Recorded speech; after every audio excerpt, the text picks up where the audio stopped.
Muy buenas y bienvenidos a un nuevo episodio. ¿Ya sabes de qué? De estrategas del trail y run. Ya sabes, el podcast para los estrategas de la vida, los estrategas de la montaña y los estrategas, en esta ocasión, de las últimas semanas precompetición. Esa gran pregunta que de verdad hoy espero poder ayudarte a contestarlo o al menos a darle un poquito de claridad de por qué hacer una cosa y por qué no hacer otra cosa.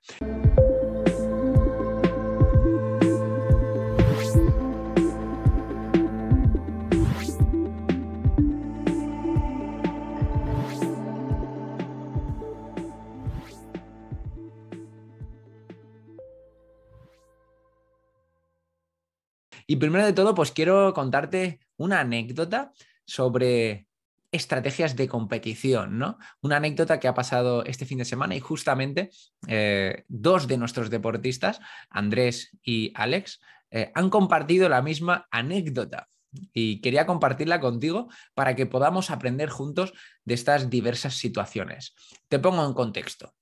Como sabrás, para afrontar una competición, de forma general, durante la carrera tenemos tres opciones. Digo de forma general, ¿vale? Entonces, una de las opciones es salir de forma continua, a un ritmo continuo durante toda la competición, sin que haya prácticamente altibajos en el ritmo. Y otra de las opciones es salir de menos a más, es decir, ir aumentando de forma gradual el ritmo, ¿vale? O la intensidad de la competición. Y por último, y esta es la que han utilizado tanto Andrés como Alex, es que sales más rápido y llegas más lento, ¿vale? A mí personalmente, y la que comparto con la mayoría de los deportistas, y quiero compartir contigo, es que me gusta sobre todo la parte de salir más lento e ir aumentando a medida que van pasando los kilómetros. ¿Por qué? Porque eso me supone que yo voy con garantías, entre comillas, de poder ir apretando a medida que van pasando los kilómetros, ¿no? Yo digo, bueno, me siento bien, no quiero llegar reventado, ¿no? No me gusta llegar muy cansado a meta, o sea, no me gusta llegar destrozado, entonces prefiero ir aumentando de ritmo y tener esas balas en recámara, ¿no? Y en el caso, tanto de Andrés como de Alex, han hecho la otra opción, que es completamente válida. Pero ya te digo que es muy importante que conozcas tu cuerpo, que sepas a lo que te vas a tener y que tengas experiencia en competiciones. Porque si no, lo que va a suceder es que vas a estar muy cansado y igual no tienes ganas y te da un bajón y dices, a tomar por saco, no quiero continuar este sufrimiento, ¿no? Porque como te digo, vas de más a menos y a medida que van pasando los kilómetros vas a ir descendiendo tu ritmo, ¿vale? Entonces, si no estás preparado, si no sabes que vas a, o sea, de la forma que lo vas a hacer y no estás preparado para seguir sufriendo durante toda la competición, pues probablemente digas, a tomar por saco, me quedo viendo Netflix, ¿no? En mi casa y que pillen a otra persona sufriendo. Tengo que comentarte que en realidad este formato de ir de más a menos es muy habitual y cuanto mayor es el nivel suele ser más habitual, ¿vale? Sobre todo, ya sabes que a mí me gusta mucho hablar de la parte del atletismo. En la mayoría de los corredores profesionales, cuando hablamos de maratón, la primera media maratón, recuerdo, entonces quiero recordarte primero, maratón son 42 kilómetros, entonces la primera media maratón, que es como el lugar, ¿no? Que la mayoría nos solemos medir, ¿no? Solemos ver cómo estamos, si vamos bien o vamos mal. Entonces, la primera media maratón, normalmente, en el ámbito de alto rendimiento, se suele hacer por debajo, o sea, por debajo del ritmo, ¿no? O sea, no, mentira, por debajo del ritmo no, por debajo del tiempo, es decir, que van más rápido, ¿vale? La primera media maratón la hacen más rápido y la segunda media maratón la hacen un poquito más lento. Y esto es exactamente lo mismo que ha sucedido con Andrés, que ha quedado, bueno, pues en el Campeonato de España, ha quedado el 25 de la general sin ser su objetivo, ¿vale? Entonces, espectacular resultado de Andrés, la verdad, y súper bien. Y por otro lado, también tenemos a Alex Sibot, que ha compartido anécdota justamente de la misma forma, ¿no? Ha salido de más a menos Entonces, los primeros 30 kilómetros del Spartan Trail que ha sucedido, que se ha realizado en el pasado fin de semana, pues también ha estado yendo de más a menos. O sea, los 30 primeros kilómetros ha estado apretando ahí a machete y los restantes, los 20 siguientes, ha ido a menos, ¿no? Ha ido más lento a consecuencia de la fatiga, de situaciones que van surgiendo, ¿no? Entonces, ha decidido primero apretar porque se sentía bien, entonces digo, voy a fuerte, fuerte, fuerte, fuerte, fuerte, y a medida que van pasando, pues ya no puedes mantener ese ritmo, ¿no? Entonces, lo que debes preguntarte si quieres realizar este tipo de estrategia es, ¿estás preparado a sufrir? ¿Sí o no? Entonces, si estás preparado a sufrir, pues puedes utilizar esta estrategia de competición. Si no, te recomiendo la otra, que igualmente vas a sufrir, pero al menos cuando veas que estás llegando a meta, seguro que te da ese plus de motivación, ¿vale?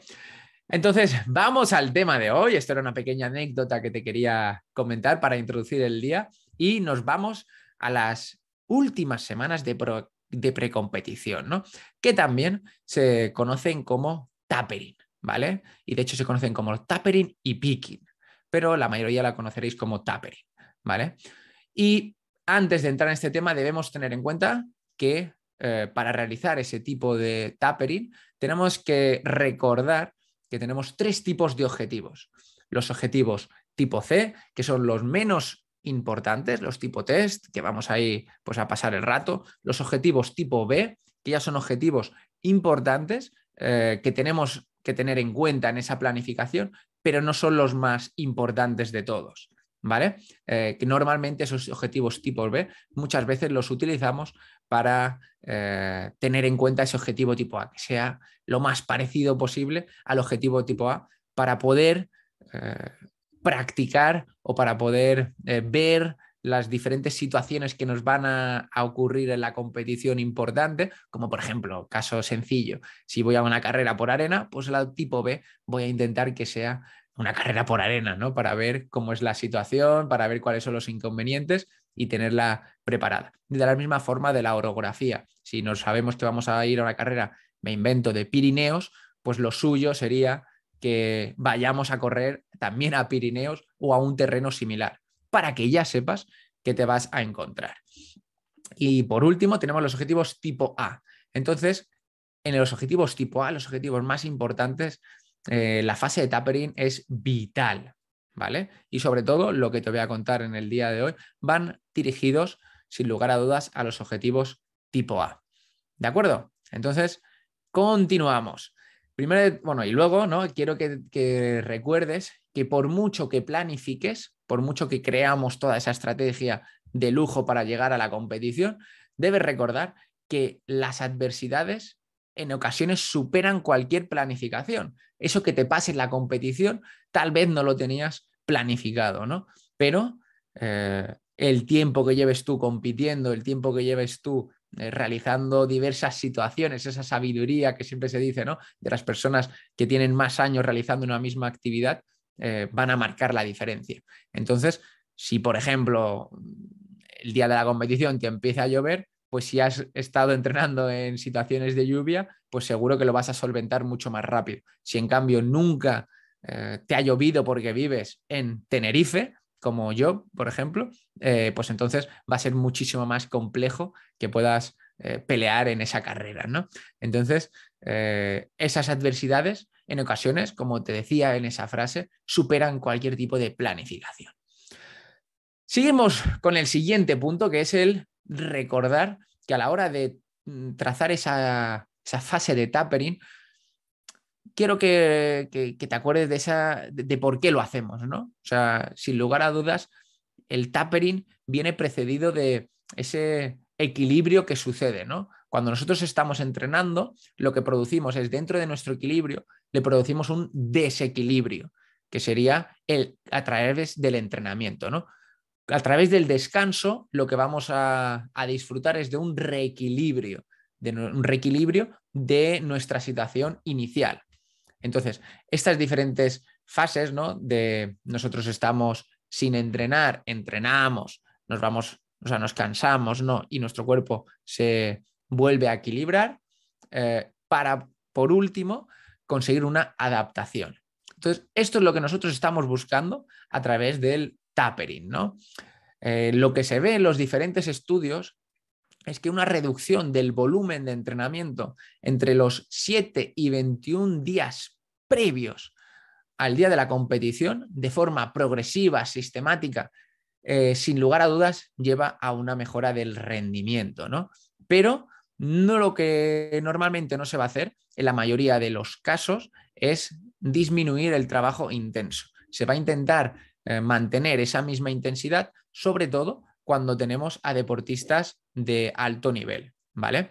Esta pequeña definición que yo te la he arreglado un poco, te la he modificado un poco, nos la proporciona Ibáez Izquierdo y Gorrostiago en 2008. ¿Vale? O sea, ya tiene un poco de tiempecito, ¿no? Y lo que ve, por otro lado, Mújica, que es uno de los grandes referentes en los deportes, en todos los deportes de resistencia, en la fase de tapering y picking, es don Íñigo Mújica. ¿Vale? ¿Y qué nos dice don Íñigo Mújica? Pues una cosa sorprendente, que por cierto yo he conocido a este hombre y brutal. Todo el conocimiento que tiene, ¿no? Un personaje, la verdad. Anécdotas aparte, pues, ¿qué nos comenta? Pues que en deportes olímpicos, concretamente en atletismo, que ya sabéis que es donde tenemos más conocimiento porque hay mayor inversión y al final llevan muchísimos más años practicándose, la diferencia, ojo, la diferencia entre oro, es decir, el que gana, el que todo el mundo realmente va a recordar, ¿vale? En un deporte olímpico, que se juegan todo, ¿no? Recordamos, el ciclo olímpico es cada 4 años, o sea, nada que ver cada fin de semana que hay una carrera diferente. No, no, no. El oro y el cuarto puesto, o sea, la cuarta persona que ya no entra ni en el podium, es de tan solo el 1,6%. El 1,6% es lo que diferencia en el resultado entre el oro y el cuarto puesto. De locos, de locos. Imagínate estar 4 años entrenando simplemente para ese ciclo olímpico, ¿vale? Sin tener en cuenta todo lo que has estado haciendo anteriormente. 1,6%. Y si nos vamos al bronce respecto al octavo puesto, tenemos un 2% de diferencia. Brutal, brutal, brutal, brutal. ¿Y esto qué nos lleva a pensar? Pues que simplemente con pequeñas mejoras, como puede ser esta última fase de tapering y afinamiento, es ayudarnos a disminuir ese porcentaje, a acercarnos un poquito más a lo que sería la perfección, ¿no? Sin lugar a dudas, como siendo nosotros deportistas amateurs, va a ser mucho más complejo porque tenemos muchas variables en nuestro día a día, pero, ostras, vamos a coger esto que es sencillo y vamos a implementarlo, ¿no? Y aquí te entro en uno de los graves errores que tenemos. Primero de todo es intentar hacer durante esa semana lo que no hemos, durante esas 2, 3 semanas, ¿vale? Lo que no hemos hecho durante todos los meses anteriores. No es el momento de ponerse a entrenar, no es el momento de acumular kilómetros, acumular horas, acumular desnivel. No, no, no, no. El pescado ya está todo vendido, ¿vale? Ya está todo hecho. Ahora aquí, en esas últimas semanas, lo que vamos a buscar es empezar a trabajar más de forma específica, empezar a reducir el volumen de entrenamiento, empezar a descansar. ¿Y de qué forma lo vamos a hacer esto? Pues mira, tenemos 2 formas, y te hago aquí la pregunta, de reducir nuestra carga lineal, digo, nuestra carga de entrenamiento, ¿vale? Y tenemos una forma que sería de forma progresiva lineal, es decir, que va descendiendo, ahora te explicaré cómo sería, y de otra forma que sería progresiva no lineal. ¿Qué es cada cosa? Pues te explico. Progresiva lineal, ¿qué sería? Pues muy sencillo. Mira, si empezamos en 10, pues 10, 9, 8, 7, 6, 5, 4. Esto es de forma progresiva, lineal, ¿vale? Y por otro lado, de forma progresiva también, no lineal, ¿cómo sería? Pues mira, 10, 9, 8, 5, 4, 3, ¿vale? Que no sigue un patrón, que estás descendiendo, pero igual haces un pico muy grande hacia abajo, ¿vale?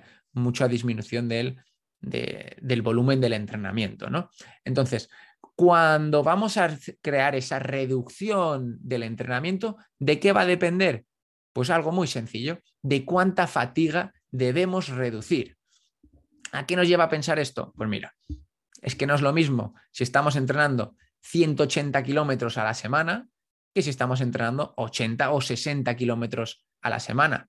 Lógicamente, la reducción, si hablamos en kilómetros, de 180 va a ser mucho más grande respecto a la reducción de kilómetros que va a hacer una persona que está haciendo 60 o 50 kilómetros a la semana, ¿no?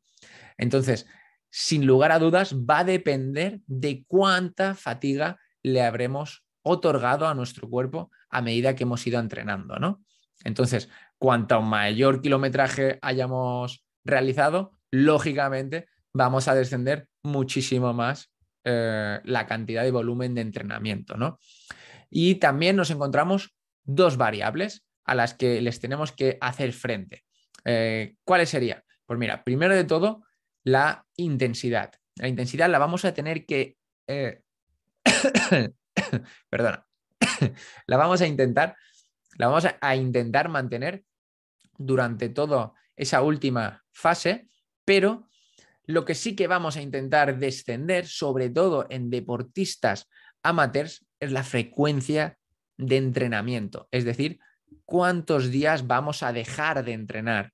Repito, cuántos días vamos a dejar de entrenar previos a la competición. A mí, por ejemplo, si tenemos una competición un domingo, ¿vale? Pues el viernes descansaría, el martes descansaría, por ejemplo, ¿vale? Entonces, yo intentaría descansar igual pues 2 días, 3 días durante esa semana, siempre teniendo en cuenta que es una competición larga, ¿no?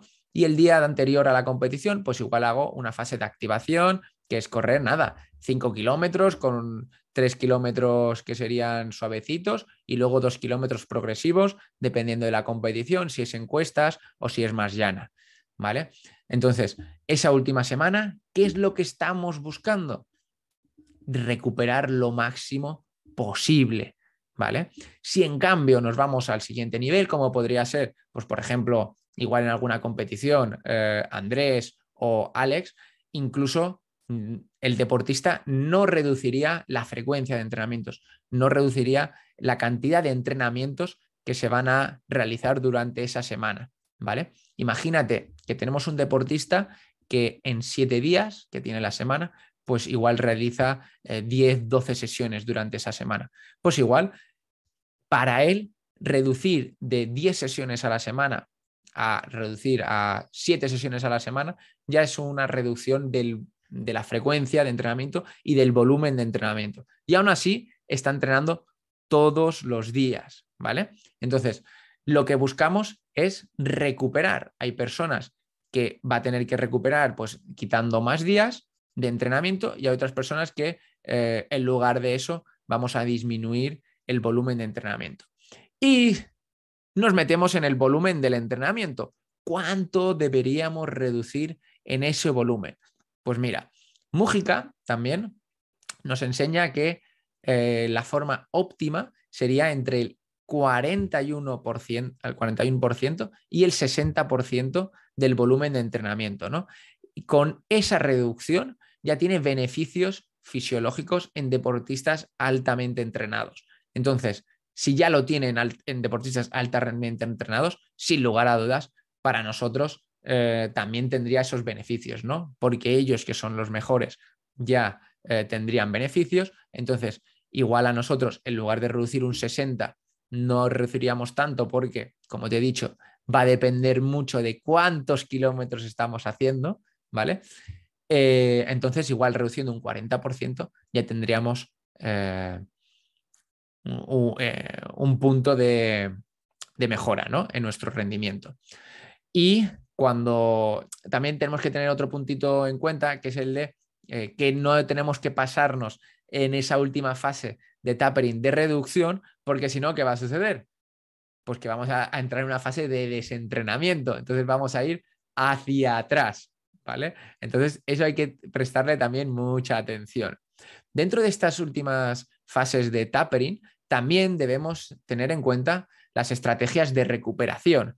Es decir, si te estás hidratando bien, si te estás alimentando bien, esa carga de carbohidratos el día antes o 2 días antes, si la estás haciendo, los viajes, los traslados, ¿vale? Dentro del lugar donde vayas a competir, el calor, la altitud, o sea, si tiene que ser un lugar que haya, por ejemplo, 2.000 metros de altitud, o si tú vienes de un sitio frío y te pasas a un sitio de calor. Todas estas cosas también en esa última fase la tienes que tener muy, muy, muy en cuenta, ¿vale? Porque al final va a depender mucho de cómo te encuentres el día de la carrera. También tienes que intentar, por ejemplo, el día de la competición, el día anterior, ¿vale? No la noche antes, sino la anterior noche, intentar dormir bien, ¿vale? Porque normalmente el mismo día, la noche antes de la competición, te va a costar bastante dormir. Entonces tienes que tener en cuenta que debes descansar bien el día, o sea, como 2 noches antes, ¿vale? Y las anteriores noches sin lugar a dudas. También para mí es importante con los corredores, sobre todo cuando son deportistas de alto nivel, es que los entrenamientos les resulten agradables y los conozcan, hacerles partícipes, ¿vale? De qué es lo que te va mejor a ti para poder para poder entrenar las últimas semanas y sobre todo el día anterior, porque la cabeza es súper, súper importante. En deportistas amateurs, ya ese último día o esa última semana, normalmente ya la hago yo o el equipo directamente, porque sabemos los que suele funcionar y ya estaría. Pero si no, es importante hacerles partícipes de qué es lo que les funciona más, porque suelen ser deportistas que son muy cuadriculados en la mayoría de los casos. Entonces es mejor que ya hagan lo que siempre hacen, ¿vale? El día de antes de la competición, por ejemplo, en deportistas que ayudamos de Spartan Race, pues les gusta ir a ver los obstáculos, qué es lo que se van a enfrentar. Pues claro, tú no puedes programar, o sí lo puedes programar, pero que no lo van a hacer. Puedes programar unos cambios de ritmo, pero luego ellos, ¿qué van a hacer? Pues se van a ir a correr al lugar de la competición, bueno, un trote suave, ¿no? Pero para ir viendo los diferentes obstáculos, cómo los van a ir sorteando. Entonces, normalmente ese día ya se lo dejarías al deportista o la deportista, ¿vale? También, ¿qué vamos a intentar hacer esa última semana? Pues los ritmos de carrera vamos a intentar que sean de menos a más, ¿vale? Y que no les supongan una gran fatiga esos últimos entrenamientos, ¿vale? Y de hecho también esas últimas semanas vamos a buscar aumentar el tiempo de descanso de las series, de los intervalos, del entrenamiento de cuestas, del entrenamiento de bajadas que vayamos a hacer. Si, por ejemplo, estábamos utilizando un descanso de 1 minuto, pues lo pasaremos a 1 minuto 15. Si utilizábamos 1 minuto 15 a 1 minuto 30 o incluso de 1 minuto 15 lo pasas directamente a 2 minutos, ¿no? Realizando las mismas series. Imaginemos, pongo un ejemplo sencillo. El deportista o tú mismo estabas haciendo 6 series de 1 kilómetro, ¿vale? En subida, me lo invento. Y estabas descansando entre cada serie pues 1 minuto 30. Vamos a imaginarnos. Entonces, ¿qué harías aquí? Pues intentarías descansar 2 minutos 30, ¿vale? Para estar bien descansado y que cada una de las repeticiones pues las hagas sobrado. Pero es la intensidad de cada una de las repeticiones va a ser la misma, pero el tiempo de descanso va a ser mucho mayor, ¿vale? ¿Y qué más te puedo contar? Pues que al final vayas probando qué es lo que mejor te va a ti, ¿vale? ¿Qué te va mejor? Reducir 7 días antes, reducir 14 días antes, o sea, 2 semanas, o reducir 3 semanas antes. Para mí, cuanto más larga sea la competición, más me intento alargar el tiempo de recuperación, ¿vale? La fase de tapering. Es decir, si tengo un deportista que tiene una competición de 100 millas, 180 kilómetros, entonces voy a intentar empezar a reducir el volumen del entrenamiento las 3 semanas previas, normalmente, ¿vale? A no ser que yo vea que en otras ocasiones ya es un deportista más experimentado, que llevamos más tiempo trabajando y veo que con 2 semanas ya tiene esa mejora del rendimiento igualmente, ¿no? Entonces lo dejaría en 2 semanas. Esto tienes que ir probándolo tú mismo y ver si llegas suficientemente descansado a la competición. Porque, sobre todo, en deportistas amateurs, para mí es muy importante que llegues descansado ya no solo físicamente o fisiológicamente o de forma neuromuscular, ¿vale? Es decir, la fuerza que vas aplicando, sino que también de forma psicológica, ¿vale? O sea, que tengas ganas de acumular kilómetros, que llegues con hambre, que quieras reventarlo y machacar a tope el día de la competición. Esto para mí es primordial, porque yo sé que en la mayoría de los casos un deportista de alto nivel va a querer competir porque tiene esa garra que muchas veces comentamos y muchas veces preguntamos a los deportistas, ¿no? ¿Qué te lleva a querer ser competitivo después de tantos años? ¿Qué te lleva a querer ganar cuando ya lo has ganado todo? Entonces, a esos deportistas no les hace tanta falta ese descenso o esa hambre de dar guerra de forma psicológica, pero los deportistas amateurs, para mí sí. Para mí creo que deben seguir descansando bastante las semanas previas para poder dar guerra en el aspecto psicológico. Y nada más, mi querido oyente, espero que te haya parecido interesante todo esto que hemos estado comentando. Si es así, pues ya sabes, déjamelo por comentarios, que estaré súper agradecido de escucharte y ver si quieres que te siga comentando cosas sobre el tapering y la puesta a punto. Un verdadero placer, una semana más, un miércoles más, aquí en Estrategas del Trail y Run. Hasta la próxima semana.